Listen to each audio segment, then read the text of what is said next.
Folks, just let you know that on March the 30th of 2019, myself and Sam Backman will be holding a seminar here at the Liverpool Science Park.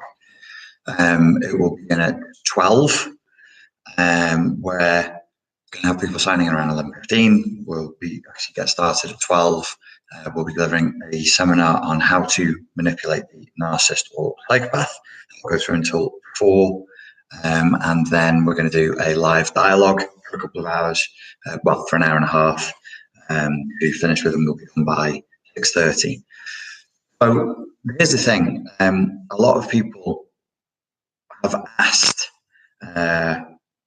what to do. You know, is this like some major thing, like some big question as to what to do? So whether it's they're working with somebody who's in the cluster B personality spectrum, or they're in a relationship, or they're trying to do their best to co-parent with somebody on the cluster B spectrum. Most people don't realize how easy it is to get the kind of reactions you want from somebody with a cluster B personality disorder. It requires a shift in your perspective. The cluster B personality disorder is actually very, very impressionable, infantile, childlike. When we say impressionable, what do you mean? Well, it's easy to impress upon them. Their filters are not strong. Their boundaries are not particularly strong. Their capacity to distinguish between that which is real and authentic and that which is false and illusory is quite flawed. They're actually quite prone to being conned. They're actually quite prone, though they're loath to admit it, quite prone to being tricked. Flattery works very well with them. Trickery works very well with them. Being given a good performance is something that bowls them over more often than not. This is something they'll try and keep from you. They would obviously prefer, usually, or depending on their strategy, to be seen as worldly, as wise, as understanding of the way the world works. But more often than not, stuck in a childlike state. Of not actually really understanding how the world works and not being in good connection with reality.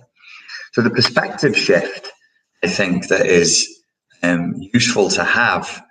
It's quite hard to get this across, especially when I'm talking to people who would identify as being codependent, or people who tell me that they are empathic. They're just nice. They're just nice people. You say, okay, look, the way that you're coming at this, the story that you're coming at this situation with, part of the problem. You have to let go of this story. You have to let go of certain ideas like, well, I don't want to manipulate people. I don't want to think about my partner in any other way than the way in which I want to think about them. And I'll go, level of rigidity you're coming at the situation with right now is part of what's causing you the problem, because you're not actually accepting reality as it is. You're in denial about the reality of the situation you're dealing with, and you're in denial about the reality of the person you're dealing with. So shifting people into that space can be difficult before you even learn the techniques or anything. And I like to use metaphor. I like to try and, put really big, bold images inside of people's heads, and I'll be like, okay, inside of their world, inside of the world of the cluster B, based on the planet that they're from, when they look around at reality, imagine you're in their shoes and you're looking at the world through their shoes. You're looking at people through their shoes. You don't see the world the way you do. You see it more like the Predator in the 1980s version, where the special effects weren't great. What did they do? The special effects team in the 1980s, the old Arnold Schwarzenegger film, where they wanted to show an alien's view of the world, they used heat mapping. It kind of looks a bit crappy now, but they used heat mapping. It was cool back in the day. I remember people's response to it back in the day. And they would map by heat. And if you haven't seen it, that's how Arnie, if that's a spoiler, it's a plot spoiler. You should have seen it. It was out in the 80s. How could you not have seen Predator? That's how Arnie beats the Predator, because he covers himself in mud and cools his body temperature down, so he effectively becomes invisible. Heat mapping, well, if you imagine that the cluster B personality are only interested in, let's say, for example, their primary focus is power. Say their primary focus is attention or sexual energy. Usually they're, whatever we're talking, or whatever it happens to be, it's usually around power. Where is the power in the scenario? That's what they're mapping for. When they walk into a room where you might see a group of people and you'll start thin slicing and putting people in boxes, you'll go, they're a bunch of hipsters or whatever it is that you think when you walk into a room full of people. They're looking for the power in the room. That's what they see first and foremost. And then they scan not just the room, but then individuals. Where's this person's strengths? Where's this person's weaknesses? Sam Vaknin has described himself as being a human scanner. As he meets people and he scans them for their weaknesses. Imagine that.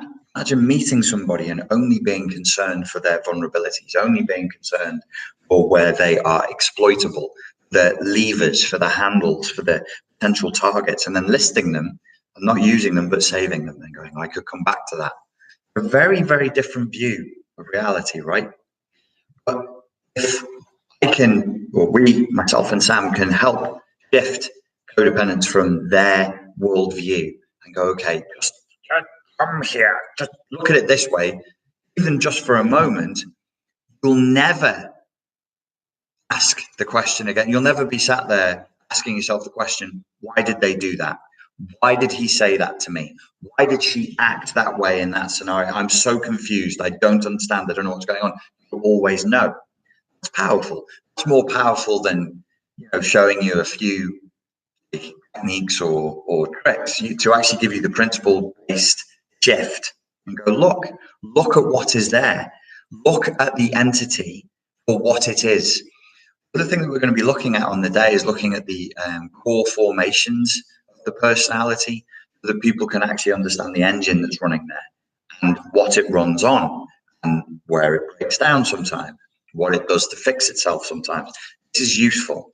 This is very, very useful information if you're dealing with somebody and you can't escape them, because you're going to have to scan them in the way that they've scanned.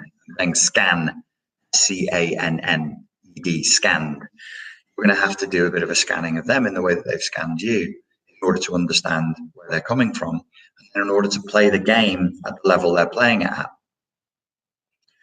Continuously offer more and more sincerity and more emotion and more compassion and love in that scenario. It's dangerous, and I recommend you do that. Okay, ladies and gents, if that sounds like something that you would be interested in, then we're going to be doing that on March the 30th. We're going to begin, that's a Saturday, we're going to begin at midday. And if you can come, it'll be a lot of fun. I'm really, really looking forward to it. Me and Sam always have a laugh. If you saw the divorce seminar and the live dialogue after that, yeah, it's always really, really good fun. Ladies and gents, thank you for your time, for your attention. If you want to come along to that, the link for the tickets to the seminar, I'll put this video right now. Thank you very much.